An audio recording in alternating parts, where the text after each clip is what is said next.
What's going on, y'all? Polo Sports Talking and Entertainment here again with another one. Be sure to hit that like button, sub to the channel if you're not a member, and also hit the notifications so that you're able to get all of my content and all of my videos. Now, I know a lot of people are going to disagree with me on this, but I really don't care. And I think it's because, they might have something personal, they might get in their personal feelings about who this guy is and you know his personality or whatever, and maybe his past transgressions or anything. But I'm looking at it from a basketball standpoint. Okay, now the Golden State Warriors, man, they're in a what you call a somewhat of a decent position. I wouldn't get too comfortable, as well as Phoenix too as well. But in order for Golden State to have a shot at being successful in the playoffs, they're gonna need the services of Draymond Green. Okay, and that's just my personal opinion, and from what I have observed. Now, think about it. A lot of these teams that are out here now, they pretty much they have a big man that is relied upon, especially when you talk about the defensive side and what they bring in terms of the pick and roll and other various intangibles. The good teams, they have a solid big man. You look at Phoenix. Okay, let's just start with them. The obvious. Now, although they're missing Chris Paul, they got two solid, actually three solid big mans on their roster that can pretty much do what's necessary to make them a force, especially when you talk about the Western Conference. When you talk about JaVale McGee, DeAndre Ayton, and Biombo, right? Then you look at, of course, Denver, the Denver Nuggets. And I know some people think that these guys aren't a threat, but they can actually shock a lot of people, especially when you talk about Jokic, of course. And then they have Aaron Gordon. He could play big down low, and then they also have signed the services for the rest of the season. DeMarcus Cousins, who's another big body, and then you also have in the Eastern Conference. You can't forget about Cleveland, who have Jared Allen and Evan Mobley, and to a lesser degree Kevin Love. And what's unique about all of those guys, I would just mainly say Evan Mobley, and of course Kevin Love, is those guys are interchangeable. In my opinion, Evan Mobley can play actually three different positions. He could play the power forward, he could play the center, and he could play the small forward too as well, because he has a lot of agility and athleticism too, and he could do a lot of things, especially in terms of stretching the floor. And then you got the Heat. You can't say enough about Bam, who's on their team. Who can pretty much do a lot of different things on the floor. They have a solid big man in play, and then Chicago. And I know some people don't look at Vucevic as a solid guy, but he's still a solid big. All of these, and I mention these teams because these teams can shock a lot of people. And then you also got to take into account Memphis too. I know some people think that Memphis is just gonna fall off. They're not gonna they're not gonna be successful and all this other stuff. What you're not realizing is that Memphis is very great on the road. You know, people got to understand Memphis record is 41-19. They're 41-19 right now. And they are very dangerous on the road. But I'm not going to digress. They have a solid big man. Then when you talk about well, when I mentioned the Grizzly, of course you got to take into account a guy like Steven Adams. So that's what I'm saying. And they took a loss against the Trailblazers, that last one. And the Trailblazers, their name is speaking for themselves. They're actually trailblazing, and they are starting to climb. So that's something to be said. I'll talk about that later. But the Grizzlies are not to be slept on either. You know, especially when you talk about Adams as well. And then the other teams in the West, they have a big man. They have a solid big man on their roster that can pretty much do a lot of things. You gotta look at the Timberwolves too. You gotta look at the Jazz too. Even though Rudy Gobert, he stay getting exposed and everything, he's still a solid defensive bit when he's on his shit. The Timberwolves have Carl Anthony Towns, who of course can stretch the floor. You know, and those are the teams I feel. And then the Clippers too. They got Zubac. They got Zubac and a couple of other guys on their roster that are able to get down there and still make a difference. I'm just talking about bigs, of course. Because a lot of them guys can play big. Covington can play big.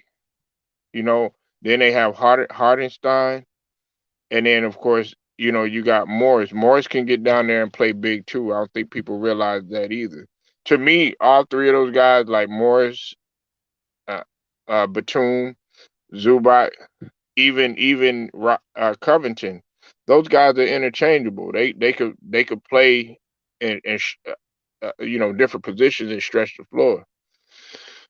So the reason why I mention all of these guys is because when you think about a guy like Draymond Green, he's a guy that's going to bring a lot to the table in terms of stretching the floor, his playmaking, his defense.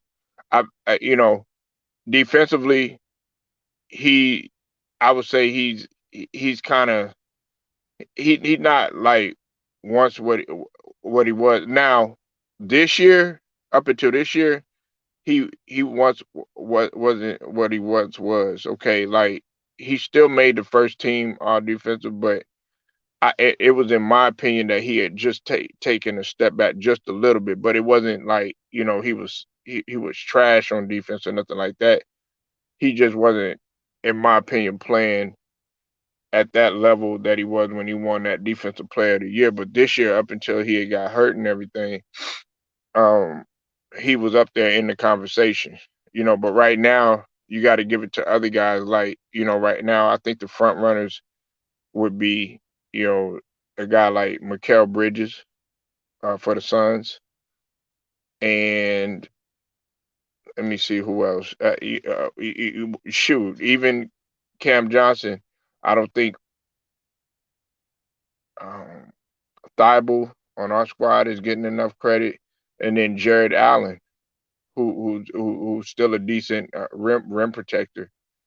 And if I miss some other guys, you know, that's it's just it's up in the air right now. But those are the guys that I could think of right after, and Dejounte Murray, because Dejounte Murray, even though San Antonio, they're not doing that great or anything, he's leading the league in steals. So those are some of the guys that I feel like are in the running right now, since Draymond Green has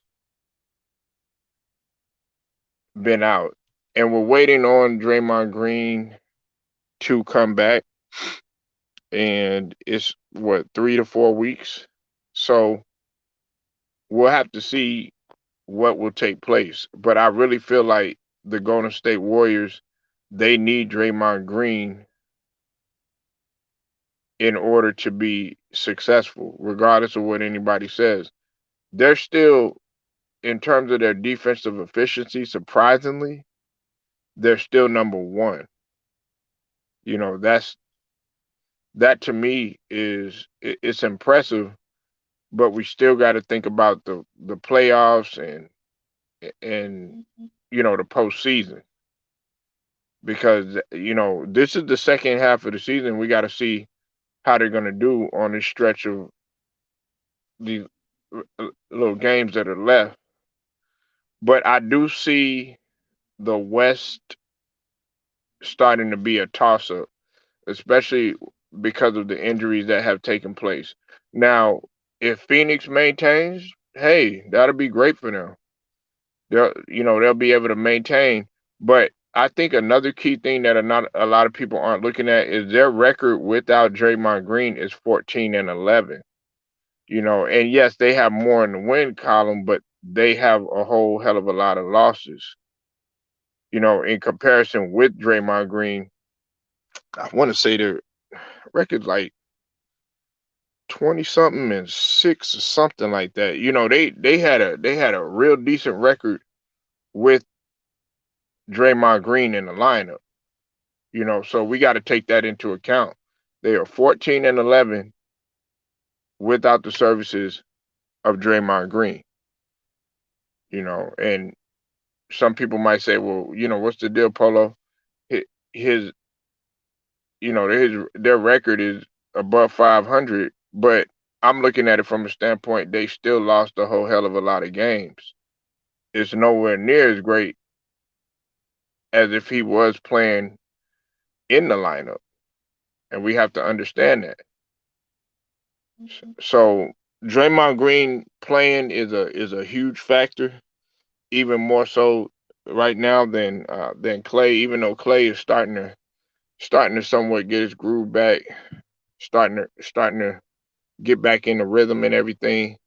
But they need the services of Draymond Green. I mean, I'm just keeping it 100 with y'all, and a lot of people might not feel the same way because of whatever the case is.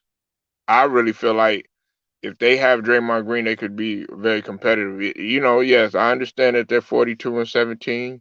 Yes, that's all great, but things can change really, really quick.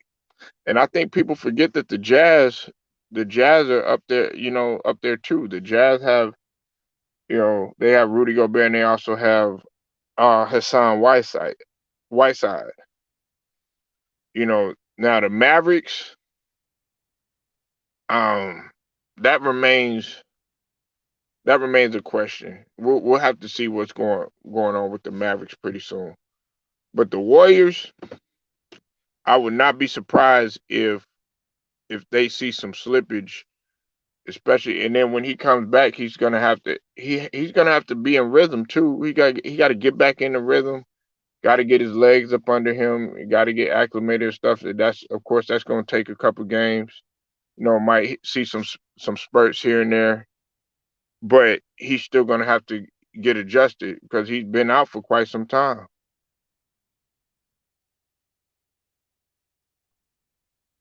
He's been out. He's been out. He's been out for quite some time, man. Um, but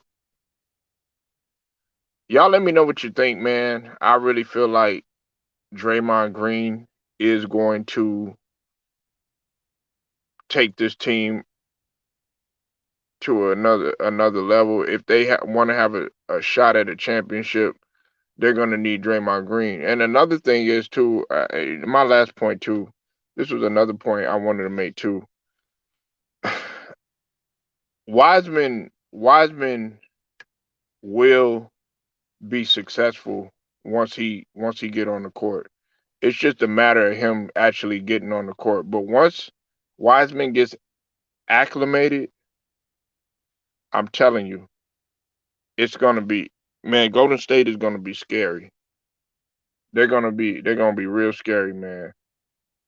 They're not gonna be a team. They're not gonna be a team that you could just look at and be like, oh, all they got is such and such and da da da. Da. No, nah, I'm not gonna look at them like that. And I know why. I understand Wiseman has been out for quite some time and everything, but when he gets healthy, I feel sorry for the people that's been talking all this trash about him. Some people are actually looking at Wiseman as if he's a bust just because he hasn't played in it or anything, and he's not on the floor. They're actually looking at him like that.